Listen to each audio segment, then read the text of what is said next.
I am grading you using this presentation rubric, okay? Go ahead.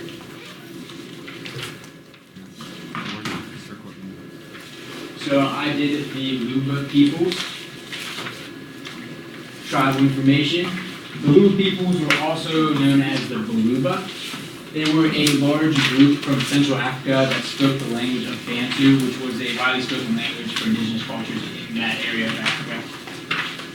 They are indigenous to the Southern Central Democratic Republic of Congo, and they consist of many different subgroups within their tribe, and they each have their own distinct dialects, kind of like how English and Great Britain speak a little bit differently. They developed knowledge and means to extract various metals from rock, which allowed them to live with pretty advanced technology with the materials they used. And they lived in villages and homes made of reeds, so their houses weren't very nice. They lived in mud brick houses with plants supporting them and all that. But nothing like advanced with stone, but they still had advanced tools with metal. So politics. Around 1500, the Luba people of the small tribe began to join together into one single tribe. And that became known as the Kingdom of Luba. And they eventually formed a government that had two layers of power. One was a hereditary kingship where the kings would just come in a line. And the other was a council of the elders, kind of like a senate. And by having these two different bodies of power, it allowed for governing stability and mutual balance, because anytime there was a dispute, they could talk about it through and not one person's decision would decide what would happen. Religion. The traditional religious beliefs of the Luba peoples included a universal creator, which was called Shaka Panga. They also had a supreme being called Leza, and they also believed in a natural world and in a supernatural world.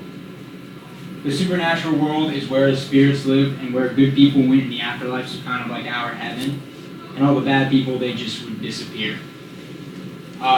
Their ways of worship, they had prayers, communal singing, dances, offerings, and rites of passage rituals. And they also had a strong belief in morality, which also goes along with the afterlife. They believed if you acted as a good person, treated others correctly, you would go on to the afterlife.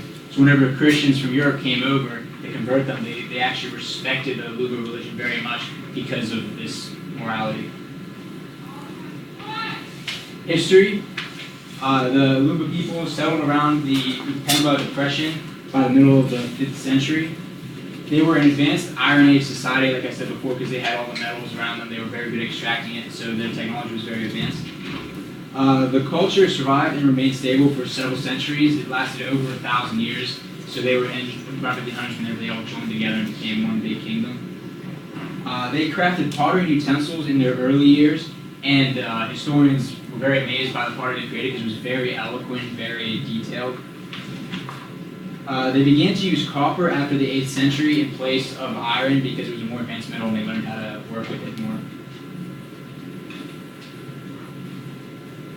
So the geography. The Luba people lived in the marshes and around lakes in the Upemba Depression, which is a location in Central Africa. And it is historically flooded from runoff from the Sheba Highlands. And this flood would cause the soil to become very fertile, so it's very good for agriculture down there. And so the Luba people would build dams and dikes to improve the soil at whenever the floods would come so that they could grow their crops better. So the Lukasa is one of the artworks they made. It's very significant artwork to them. It is a memory board, and it was created by a secret society in the Luba culture. And that secret society, all the Luba people who wanted to become a political leader had to join that society and learn from it before they could go on and become a leader in the culture. So the exact date this was created is not known. It is just known that it is very, very, very old. So as soon as like the Luba people came together, that's whenever they assumed it was created around. And it is, since it's a memory board, it is used to record memories on it, almost as a historical record. Each piece on it is like a symbol for a certain event that occurred. Okay, so I did the Mamaliki people.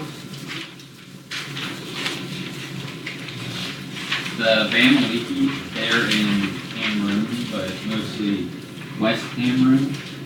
And I found it kind of funny because they're in northwest Cameroon, there's 123 villages. Then in the southwest, there's only 6. I don't know why they decided to, like, I don't know why they're all up here, but. Their tribal structure, the men, so they farmed, obviously. The men, they cleared the fields, but the women worked in the fields, and they grew cocoa yams, groundnuts, and maize. They practiced polygamy, and I thought some of the men had hundreds of wives.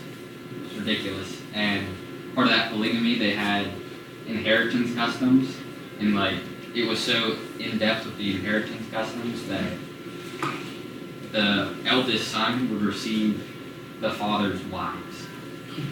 It was quite weird. And then there's the fawn, which is like the chief of them. He was in charge of everything. He was in charge of spiritual, political, judicial, and military decisions. So, brief history. They were originally part of the Igbos tribe of Nigeria, and their culture is very affected by Europeans just conquering them. So the Germans took control in 1884, and that's where they got their name, Bamileke, and that was just what they referred to them as. There wasn't really a reason, it was just what they called them. And then later on, there was an invasion by the French, and because of that, a lot of what they speak is French. So, going on to the inheritance, there's a single male heir.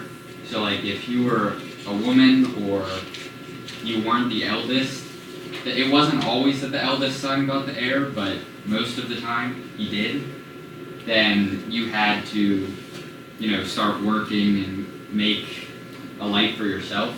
And he took everything of the father's. He takes his name, takes all of his land, all of his possessions. Even if he was in like clubs, he would have to go to those clubs now. And then including their wives until like 1960s, they changed the laws where you can't take the wives anymore, unfortunately. And they believe that's the reason for their modern success, is this inheritance chain. So their religion was, I couldn't find a whole bunch on their religion, but I know that they use elephant masks, which is what they're famous for. And it was a ritual that they would use these masks in, and it would be to worship the fawn or the chief. And there was a class right below the chief, made of all males, that they would put these on and they would dance, and it would be a ritual with these. And one of the main forms of the elephant mask is movement, because they would dance with these and all the beads would move, and they had hairs on a lot of them. Like if I go back to this picture, you can see there's a lot of hairs on these masks that they would wear. So whenever they were doing the ritual, they would all move.